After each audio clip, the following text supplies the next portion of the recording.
2021-ci il yanvarın 27-si gecə saat 1 radələrində Bakı şəhərinin 4-cü mikrorayon ərazisində yerləşən zibil qutularında qadın meyidinin hissələri aşkar olunur.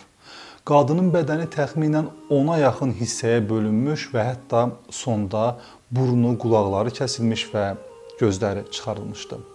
Təxminən 30 yaşlarında olan qadını kimsə öldürdükdən sonra təhqir etmişdi. Yəni, bu bir soyğun yaxud da təsadüfən baş vermiş bir cinayət deyildi. Kimsə xüsusi amansızlıqla mərhumdan qisas almış və insanlığa sığmayan şəkildə xüsusi amansızlıqla meyidin üz hissəsində təhqiramiz hərəkətlər etmişdi.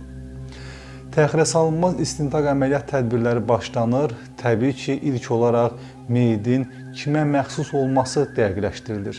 Hadisədən 3 gün sonra yanvarın 30-u hüquq mühafizə orqanlarının yaydığı məlumatdan bəlli olur ki, amansızlıqla qətlə yetirilən şəxs 1989-cu il təvəllüdlü Banu Məhərrəmovadır.